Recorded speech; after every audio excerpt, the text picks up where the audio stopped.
Welcome to Nasdaq TradeTalks. I'm Jill Malandrino, global markets reporter at Nasdaq. Big day in the crypto space today with the DC Court of Appeals granting Grayscale's petition for review to convert its GBTC trust into a spot Bitcoin ETF. Helping me unpack all this, we have Ehrlich, Director of Digital Assets Research at Forbes Crypto, to discuss what was behind the ruling, some background on the suit. We'll take a look at the impact on prices and what happens next. Stephen, it's great to see you as always. Welcome back to Trade Talks, and it feels as if it's been an epic saga with Grayscale trying to get this through. What exactly was the ruling? Give us some background behind it. Right, Jill, and thanks again for having me. So this ruling, I think to some degree was expected from the community. There was a hearing in front of the DC Court of Appeals a few months ago, and observers in the room sort of came away with the belief that the three justices were much more favorable to the arguments put forth by Grayscale than the SEC. For those of you watching and listening who don't know, Grayscale is the world's largest digital asset manager. Its flagship product is a closed-end fund, sort of akin to a mutual fund called GBTC, which right now controls about $16 billion worth of Bitcoin. This product is sort of has faced some struggles in the last few years because it's impossible, unlike a traditional ETF where it's easy to create and redeem funds and help sort of make sure that the price of a share stays aligned with the underlying net asset value or NAV of whatever the asset is. That can't be done in a closed-end fund like GBTC, which really is only accessible, especially at point of creation, to accredited investors and institutions. Back a few years ago, when the price of Bitcoin was soaring, it actually traded at a pretty severe premium, which meant that accredited investors that could purchase and create these shares, then 6 months later, they could sell them on OTC markets at a pretty hefty profit. However, in recent years, when the price reversed, these shares traded at a substantial discount, all the way down. I think at one point it dropped to 49%, which basically meant that the price of these shares was worth much less than the underlying Bitcoin that was being held for that. And for this reason and many others, Grayscale tried to convert this product into an ETF so that the shares would become redeemable. Arbitrageurs could sort of get away, could trade away this discount, and it would be a much easier, more modern type of product.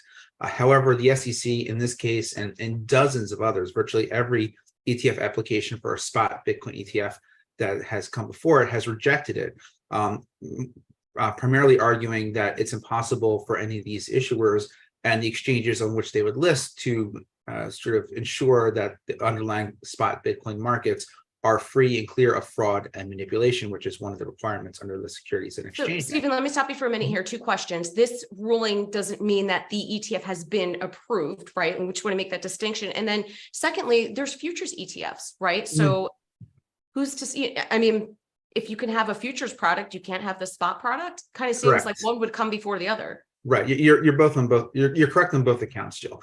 For one, this ruling does not actually mean that there's a spot Bitcoin ETF right now. It just means that it goes back to the SEC, that their sort of rejection is eliminated, and now they can either try to appeal this ruling or they can go back and take another look at the Grayscale ETF, and if they're going to reject it, they have to either provide better evidence or they're going to have to use some sort of different type of criteria.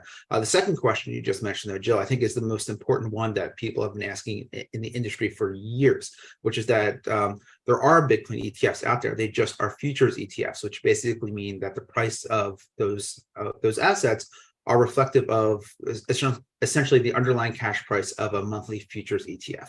Now, obviously, the question here becomes, what's the relationship between a futures product, a futures contract that trades on the underlying price of Bitcoin 30 days in advance to the spot price of Bitcoin? And the answer is they are extremely closely correlated, to the point that they're 99.9% correlated.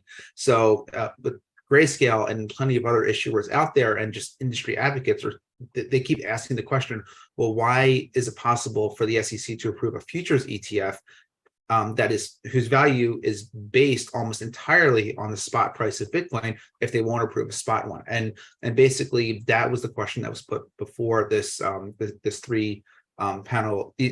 of three judges, and basically the judges came to the conclusion that there really is no difference and that the SEC can't play favorites with different types of products, so that every like product has to be treated the same way under the law. So the question is that the industry and participants are asking, what's that going to be on, what's the impact going to be on price, and what do you think happens next? Right. So there's a few things to keep in mind here. I mean, for one, the price of GBTC has shot up about 17% so far today. Bitcoin's gone up about 6% or so. Other assets have gone up just because of how tightly correlated crypto is. Crypto stocks have also gone up somewhere between 10, 15, in some cases 20%. For instance, Coinbase has gone up. Coinbase is the primary sort of platform for surveillance sharing, and then a lot of other stocks like MicroStrategy and some of the Bitcoin mining stocks that are seen as higher beta plays on Bitcoin have all gone up. But the real question here is, like, are we going to see a Bitcoin ETF? And if so, when? The answer is still TBD. Again, this does not mean that there is a Bitcoin ETF. It just means that the SEC has to go back and look again. They can also choose to appeal. There's dozens of applications in front of the SEC. And I mean, from blue chip firms like BlackRock, Fidelity, Invesco, and they're seen as a higher class of ETF application because they include these surveillance sharing agreements with Coinbase, primarily to help get a better sense of what's going on in the market and anticipate fraud. But the SEC still can push these applications out almost into next year because they really have up until 240 days from when an application is first presented to them to finally make a go, no-go decision. So this doesn't mean we're going to see anything right away. That said, if we do see a Bitcoin ETF get approved, I suspect we're going to see several approved at the same time because whoever gets there first, if we look at the Bitcoin futures ETFs as any indication, that's a significant advantage for them.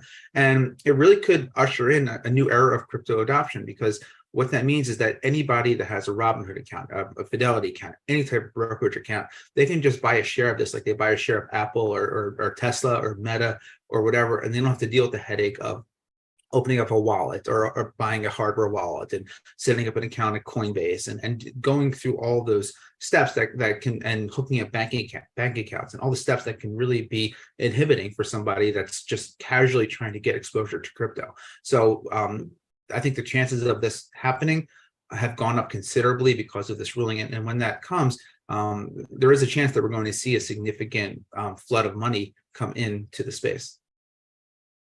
Conversation for another time, Stephen, but it's going to be interesting to see what the impact is to the crypto exchanges now that retail investors will be able to access, or potentially able to access, Bitcoin through a different type of vehicle. But before I let you go here, I want to talk about stablecoins. I know it's really your wheelhouse. PayPal recently announced that it launched a US dollar-backed stablecoin to help facilitate payments as its latest addition to its suite of crypto services.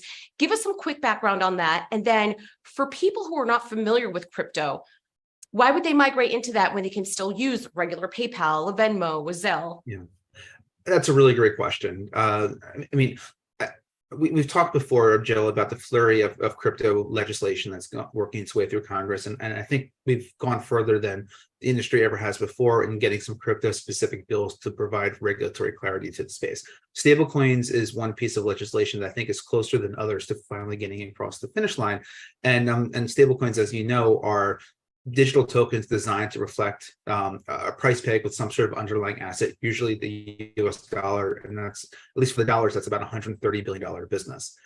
It was some relatively big news a few weeks ago when PayPal announced that they were going to finally launch their stablecoin. They had actually been reported that they were going to do that about a year or two ago. They paused it and now they launched it again. But the reaction has been muted, and I think for the most part, you kind of hit it on the head, Joe. I mean, for one, PayPal, they do offer some crypto brokerage services, but for the most part, the uptake has been relatively small.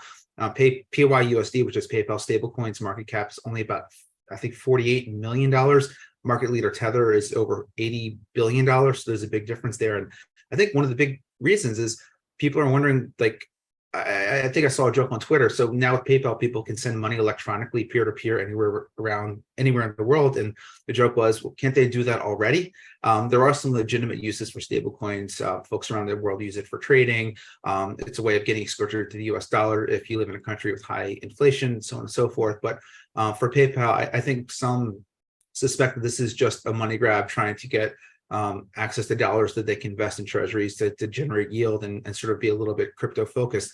But at the same time, this has led to a bit of a reaction from Congress too. Maxine Waters, the ranking member, Democratic ranking member of the House Financial Services Committee, sort of was a bit nervous about this and sort of highlighted how this underscores the need to get legislation in place because she doesn't want big tech companies to all of a sudden start launching stablecoins and digital dollars again.